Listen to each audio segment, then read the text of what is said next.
नमस्कार, आप देख रहे हैं इंडिया डेली और मैं हूं आपके साथ जिया कौशिक। मध्य पूर्व में तनाव की आग भड़क रही है। अमेरिका और ईरान के बीच टकराव का समय बस अब करीब आ चुका है। किसी भी वक्त एक बड़े हमले की संभावना बन रही है और दुनिया की निगाहें इस विस्फोटक हालात पर टिकी हुई है। ईरान और अमेरिका की कूटनीतिक नोकझोंक अब सीधे सैन्य तनाव में बदल रही है। ये कोई साधारण खबर नहीं, ये पूरी दुनिया के लिए एक अलार्म है। अमेरिका अब ईरान पर हमला करने की रणनीति पर काम कर रहा है। सेना को सीमित हमले के तुरंत आदेश देने की तैयारी दिखाई जा रही है। फिलहाल बहुत बड़े हमले के आसार नहीं है, लेकिन ये रणनीति बिल्कुल साफ है। ईरान को धीरे धीरे दबाव में लाना, तनाव बढ़ाना और स्थिति को अस्थिर बनाना, यही अमेरिका की चाल है। पिछले कुछ समय में ईरान के अलग अलग इलाकों में ब्लास्ट और तनावपूर्ण घटनाएं इसी रणनीति का हिस्सा मानी जा रही हैं। डोनाल्ड ट्रंप सीधे हमले से बच रही हैं। अमेरिका जानता है कि ईरान पर बड़े हमले का मतलब सिर्फ ईरान नहीं, पूरे क्षेत्र के लिए विनाश होगा। इसीलिए फिलहाल सीमित हमले और दबाव बनाने की नीति अपनाई जा रही है। अमेरिकी सेना पूरी तरह तैयार है। मिशन के आदेश तुरंत लागू हो सकते हैं, लेकिन अमेरिका के सामने सबसे बड़ी चुनौती सिर्फ ईरान नहीं, बल्कि उसके सहयोगियों की सुरक्षा भी है। ईरान ने साफ कर दिया है कि अगर हमला हुआ तो जवाब भी तीव्रता और निर्णायक होगा। स्ट्रेट ऑफ हॉर्मुज में ईरानी मिसाइल टनल सामने आई, जिसमें 1000 किलोमीटर मार करने वाली क्रूज मिसाइलें तैनात हैं। जी हां, IRGC ने अमेरिका को साफ चेतावनी दी है कि किसी भी आक्रामक कदम का जवाब तुरंत दिया जाएगा। ये कोई आम टनल नहीं, बल्कि पूरी रणनीतिक ताकत का केंद्र है। ईरान ने अपने अंडर वाटर मिसाइल नेटवर्क के जरिए भी शक्ति का प्रदर्शन किया है। जी हां, ओमान सागर में मौजूद अमेरिकी स्ट्राइक ग्रुप अब सीधे निशाने पर है। अगर ईरान ने इन मिसाइलों को सक्रिय किया तो अमेरिकी बेड़े को भारी नुकसान झेलना पड़ सकता है। हॉर्मुज में तैनात 5000 से ज्यादा समुद्री माइनस इस खतरे को और बढ़ा रही है। तेल के प्रमुख मार्गों पर नियंत्रण के लिए ये क्षेत्र पूरी तरह संवेदनशील बन चुका है। इन्हें सब पर देखिए हमारी ये खास रिपोर्ट।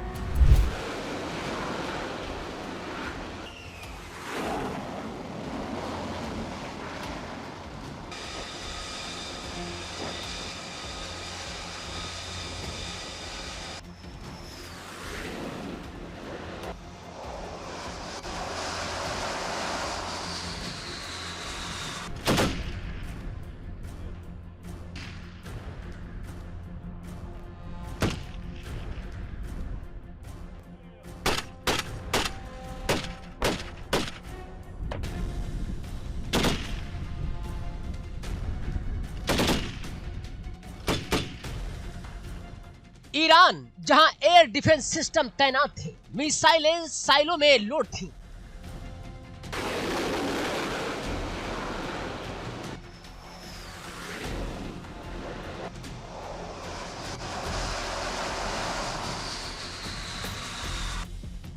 IRGC के जवान अलर्ट पर थे, लेकिन तेहरान, इस्फहान, मशहद, कई शहर धमाकों की आग में झुलस गए।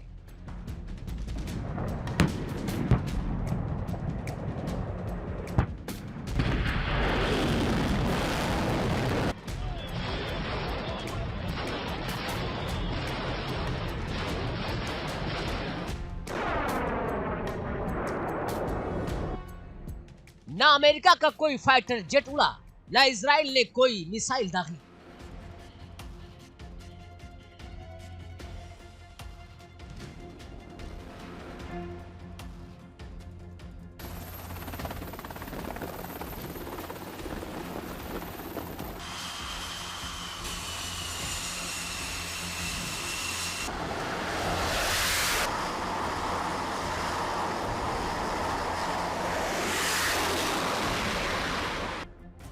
तो सवाल यह है कि क्या यह महज इत्तेफाक था या फिर ईरान के खिलाफ वो प्लान जिसका अंदाजा खामनेई और IRGC किसी को नहीं था।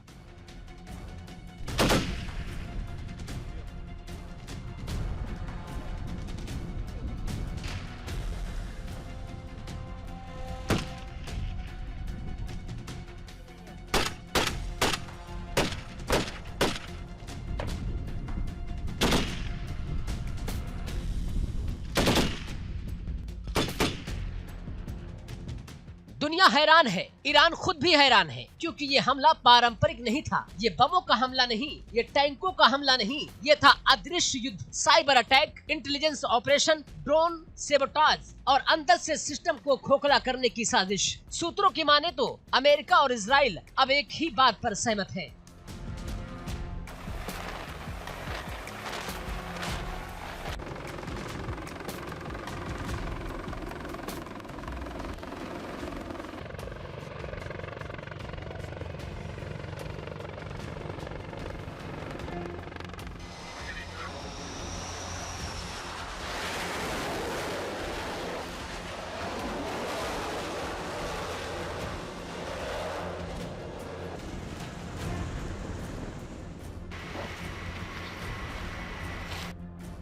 तो फिर क्या रास्ता बचता है? ईरान को बाहर से नहीं, अंदर से तोड़ो, क्योंकि ईरान के भीतर असंतोष की आग भड़काना है। आर्थिक बदहाली से परेशान युवा, महिलाओं के आंदोलन, जातीय अल्पसंख्यक, आईआरजी से नाराज नागरिक, ये सब पहले से मौजूद थे। अब आरोप ये है कि अमेरिका और इजराइल इन असंतोष गुटों को फंड, टेक्नोलॉजी और इंटेलिजेंस सपोर्ट दे रहे हैं।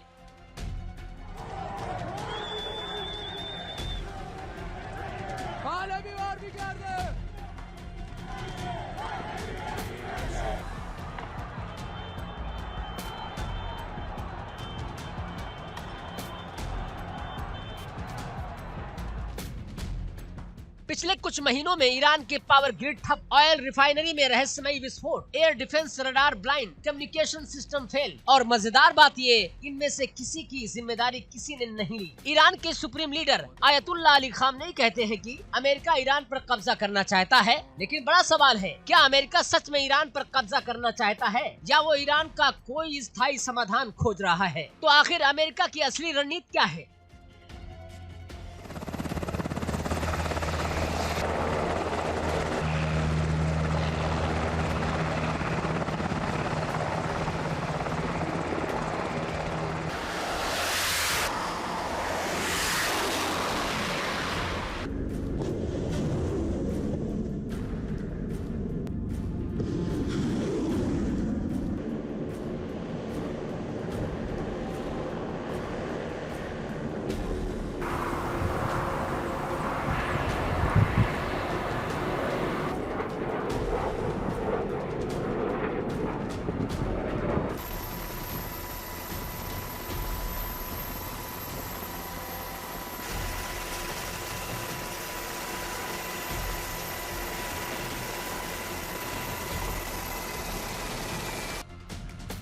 विशेषज्ञ साफ कहते हैं कि अमेरिका ईरान पर कब्जा नहीं चाहता, इराक जैसी गलती दोहराने का रिस्क नहीं लेना चाहता। अमेरिका जानता है कि ईरान पर हमला मतलब पूरा मिडल ईस्ट जल उठेगा, तेल की कीमतें आसमान पर होंगी, रूस चीन खुलकर सामने आ जाएंगे। तो लक्ष्य क्या है? ईरान को कमजोर करना, न्यूक्लियर प्रोग्राम रोकना, IRGC की रीजनल ताकत तोड़ना और सिस्टम को धीरे धीरे बदलना।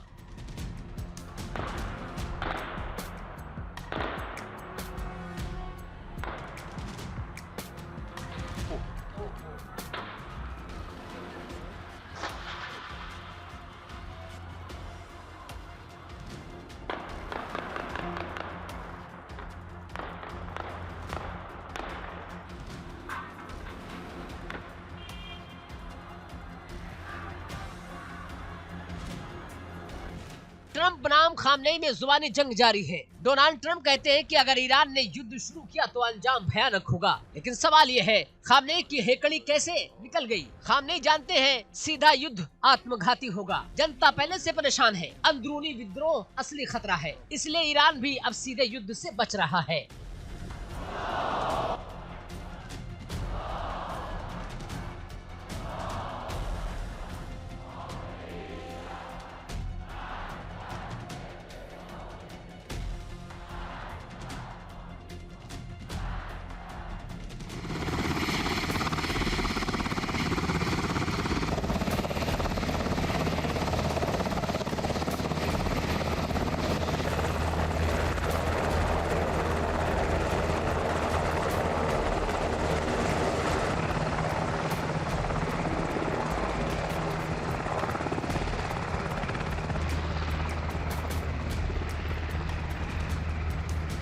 वही इजराइल मोसाद नेटवर्क, अंदरूनी एजेंट, टारगेटेड सेबोटाज, ईरान के कई वैज्ञानिकों की रहस्यमयी मौत, डिफेंस फैक्ट्री में धमाके, ये सब इत्तेफाक नहीं तो क्या युद्ध शुरू हो चुका है? जवाब है हाँ, लेकिन बिना ऐलान के। ये तीसरा विश्व युद्ध नहीं, ये हाइब्रिड वॉर है, जहाँ गोलियां कम, कोड ज्यादा, सैनिक नहीं, सिस्टम टारगेट पर है।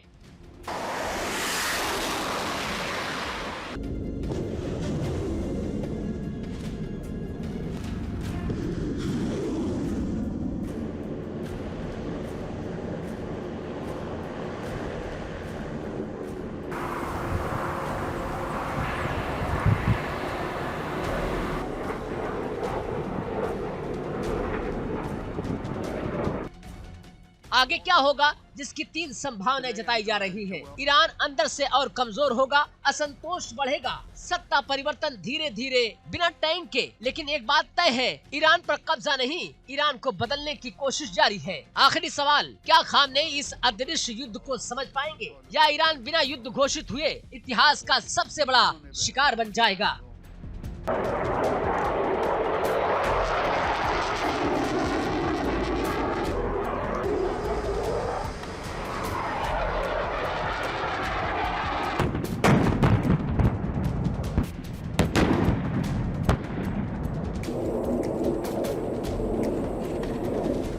बहरहाल अमेरिका इस खतरे को समझता है। यही वजह है कि डोनाल्ड ट्रंप बातचीत और दबाव दोनों के जरिए स्थिति को नियंत्रण करने की कोशिश कर रहे हैं। लेकिन ईरान ने साफ कर दिया है कि अगर हमला हुआ तो यह सीमित नहीं रहेगा।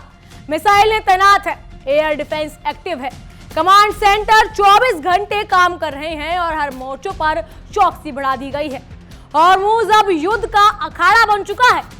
ये सिर्फ क्षेत्रीय तनाव नहीं बल्कि पूरे वैश्विक तेल मार्ग और अंतर्राष्ट्रीय राजनीति के लिए एक बड़ा अलार्म है। इन सब पर आपकी क्या राय है, हमें कमेंट सेक्शन के जरिए जरूर बताइएगा। फिलहाल के लिए इतना ही। तमाम खबरों के लिए फॉलो कीजिए इंडिया डेली को।